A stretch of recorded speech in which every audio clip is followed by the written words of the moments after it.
بسم اللہ الرحمن الرحیم۔ السلام علیکم ورحمۃ اللہ وبرکاتہ۔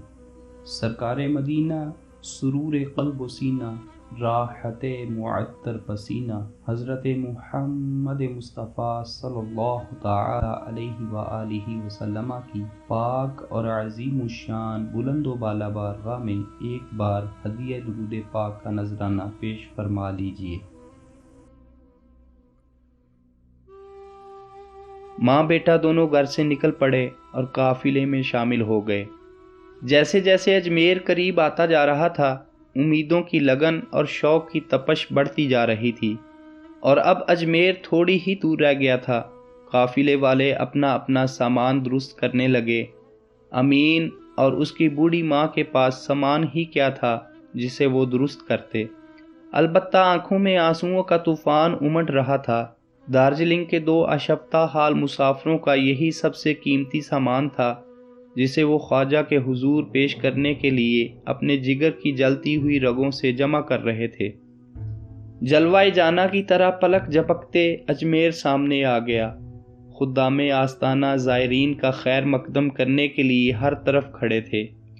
عاشقان خواجہ کا گروہ اپنے اپنے وکیل کے ہمراہ اسٹیشن سے باہر نکل آیا۔ جب گیٹ سے گزرنے لگے تو ایک خادم نے امین سے دریافت کیا، تمہارے وکیل کا کیا نام ہے؟ بوڑھی ماں جلدی جلدی آگے بڑھی اور اس نے جواب دیا، غریب نواز۔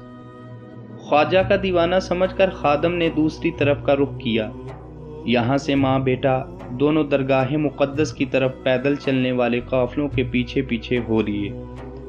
بلند دروازہ جو ہی نظر آیا، عظمت خدا داد کی دمک سے پلکیں جھک گئیں، دل کی دھڑکنیں تیز ہو گئیں اور جوش مسرت کی امید چوکھٹ پر جم گئی۔ مسرتوں اور خوش بختیوں کے راجا، سنا ہے کہ دنیا کے ٹھکرائے ہوئے غم نصیبوں کو یہاں پناہ ملتی ہے۔ کروڑوں خانہ خراب آپ کے دربار سے شاد و آباد واپس لوٹے ہیں۔ ہمیں بھی اپنی نظر نہ آنے والی چارہ گری کا ایک جلوہ دکھا دیجیے۔ ٹوٹے ہوئے دلوں کو جوڑنے والے خواجہ، ہماری بھی قسمت کا ٹوٹا ہوا آبغینہ جوڑ دیجیے۔ سرکار، ایک بیوہ کی فریاد سن لو، ایک یتیم کی کشتی کو مجدہار سے نکال دو۔ تمہارا بخشا ہوا پھول مرجھا گیا ہے، اسے ہرا بھرا کر دو۔ خدام آستانہ سے ماں بیٹوں کا بلک بلک کر رونا نہ دیکھا گیا۔ انہیں اندر لے گئے اور مزار کی پائنتی کھڑا کر کے سروں پر چادر ڈال دی۔ دامن رحمت کی ٹھنڈی چھاؤں میں آ جانے کے بعد جگر کی آگ بجھ گئی، آنسوؤں کا سیلاب تھم گیا اور انجانے طور پر دل کو سکون مل گیا۔ تھوڑی دیر کے بعد باہر نکلے تو روحانی فراغت اور زندگی کا سرور چہرے سے آشکار تھا۔ بھوک نے ستایا تو لنگر خانے کی کتار میں کھڑے ہو گئے، بھیک لی، آسودہ ہوئے اور پھر چوکھٹ پر آ کر جم گئے۔ جب تک اجمیر میں رہے ماں بیٹے کا یہی معمول رہا۔ آج رجب کی 9 تاریخ تھی، عرس ختم ہو رہا تھا، قافلے روانہ ہو رہے تھے۔ عشاق کے لیے رخصت کی گھڑی قیامت کا منظر پیش کر رہی تھی۔ عقیدت مندوں کی گریہ وزاری سے ایک شور برپا تھا۔ ماں بیٹا بھی ڈب ڈبائی ہوئی آنکھوں کے ساتھ دربار خواجہ سے رخصت ہوئے۔ بلند دروازے سے باہر نکل کر بیٹے نے ماں سے کہا، خالی ہاتھ آئے تھے، خالی ہاتھ واپس ہو رہے ہیں۔ سنا تھا کہ یہاں ایک لمحہ میں تقدیر کی کایا پلٹ جاتی ہے۔ بیٹے کی بات سن کر ماں نے جواب دیا، بیٹا جو کچھ تم نے سنا تھا غلط نہیں ہے۔ یہاں قسمت کی گرہ کھل جاتی ہے پر ہاتھ نظر نہیں آتا۔ ایسا بھی ہوتا ہے کہ دامن بھی بھر جاتا ہے لیکن دامن والے کو خبر نہیں ہو پاتی۔ بیٹا عارفوں اور اہل نظر کی یہ دنیا دیوانی نہیں ہے جو ہر سال بھکاریوں کی کتار میں یہاں آ کر کھڑی ہو جاتی ہے۔ ماں بیٹے کو سمجھا رہی تھی اور بیٹا اس خیال میں سرگرداں تھا کہ پیچھے سے ایک آواز آئی، امین جواری۔ پلٹ کر دیکھا تو ایک فقیر سڑک کے کنارے بیٹھا ہوا بھیک مانگ رہا تھا۔ امین نے ایک سائل سمجھ کر کوئی توجہ نہ دی اور آگے بڑھ گیا۔ فقیر نے پھر آواز دی، امین جواری۔ اس دفعہ آواز کے لہجے سے بے نیازی کا شکوہ ٹپک رہا تھا۔ ماں چلتے چلتے رک گئی، امین بھی ٹھہر گیا۔ دونوں واپس لوٹے اور فقیر کے پاس آ کر بیٹھ گئے۔ فقیر نے تیور بدل کر کہا، لا تیرے پاس جو کچھ ہے خواجہ کے نام پر رکھ دے۔ امین کچھ پسو پیش ہوا، لیکن ماں نے بغیر کسی تامل کے 5 روپے نکال کر رکھ دیے۔ عقیدتیں تیز ہو گئیں۔ دوزانوں بیٹھ کر بوڑھی ماں نے پلکوں سے چوکھٹ کا بوسہ لیا۔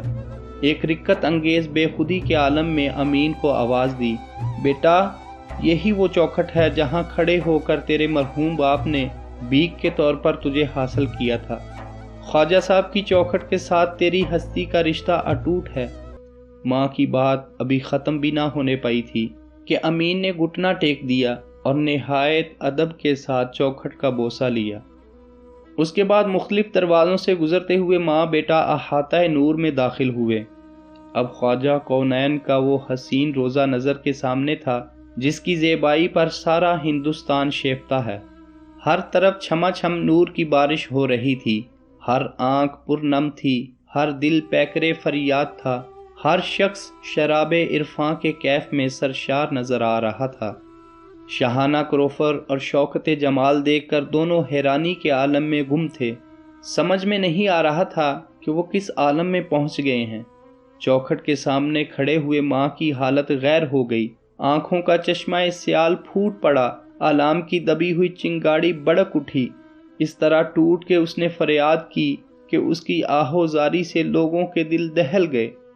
یتیموں، بیواؤں اور بے سہاروں کے والی، گردش ایام کے ستائے ہوئے فریادی، ایک نگاہ کرم کے طلبگار ہے۔ یہی اس غریب و مسکین قافلے کی کل کائنات تھی۔ فقیر نے اپنی جولی سے کوئی چیز نکال کر ماں کے آنچل میں ڈالتے ہوئے کہا، اسے چھپا کر رکھ لے، خواجہ کی برکت سے تیری خوشحالی کے دن واپس لوٹ آئیں گے۔ اب جا، سیدھی گھر چلی جا۔ پر امید امنگوں کے عالم میں فقیر کے پاس سے ماں بیٹے اٹھے اور تیزی کے ساتھ قدم بڑھاتے ہوئے اسٹیشن کی طرف روانہ ہو گئے۔ اسٹیشن پر پہنچ کر امین نے نہایت بے چینی کے ساتھ دریافت کیا، ذرا دیکھیں ماں فقیر نے کیا دیا ہے۔ دیکھا تو آنچل میں ایک گول چکنا پتھر پڑا ہوا تھا۔ امین کی ساری امیدوں پر اوس پڑ گئی۔ جھنجھلا کر ماں سے کہا، وہ 5 روپے بھی پانی میں گئے، اب راستہ کٹنا بھی مشکل ہے۔ افسوس، بڑی امید لے کر آئے تھے اور نہایت شکستہ خاطر ہو کر یہاں سے لوٹ رہے ہیں۔ دارجلنگ میں تو ایک ہی وقت کا فاقہ تھا، اب تو راستے بھر فاقہ کرنا ہوگا۔ کیا خبر تھی کہ فقیری کا لبادہ اوڑھ کر یہاں راہزن بھی راستوں میں بیٹھے رہتے ہیں۔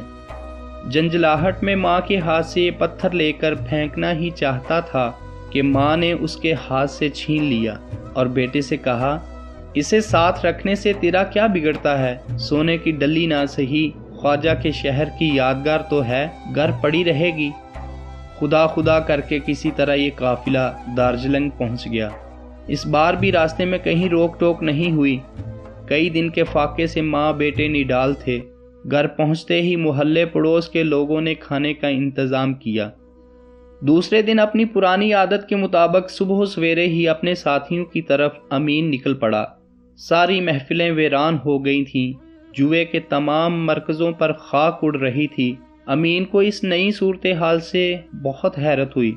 جب اس نے دریافت کیا تو معلوم ہوا کہ محکمہ انسداد جرائم کے ایک ہوشیار دستے نے سارے مراکز پر چھاپا مار کر سب کو رنگے ہاتھوں گرفتار کر لیا ہے۔ امین کو اپنے حق میں بھی خطرہ محسوس ہوا تو وہ فوراً گھر واپس لوٹ آیا۔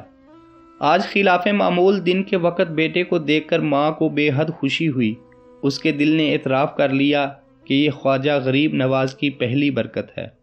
دن کے وقت امین اپنے ساتھیوں میں پہنچ کر کچھ کھا پی لیا کرتا تھا۔ اب وہ سہارا بھی اجڑ چکا تھا۔ آج سارا دن فاقے سے گزر گیا۔ جنجلاہٹ میں بات بات پر ماں سے لڑ پڑتا تھا۔ وہ 5 روپے اس کے ذہن سے نہیں اتر رہے تھے۔ غصے میں برا بیٹھا تھا کہ اس کی نظر اس چکنے پتھر پر پڑ گئی جو فقیر کے پاس سے ماں لے کر آئی تھی۔ عالم غیظ میں اٹھا اور پتھر کو اپنے گھر کی دیوار پر دے مارا۔ پتھر ٹوٹ گیا، لیکن زندگی کا ٹوٹا ہوا آبگینہ جڑ گیا۔ دیکھا تو بیش قیمت جواہرات کے ہزاروں ٹکڑے صحن میں بکھرے ہوئے تھے۔ امین خوشی سے پاگل ہو گیا۔ خواجہ صاحب کی ایک نگاہ کرم سے پھر خوشی کے دن پلٹ آئے۔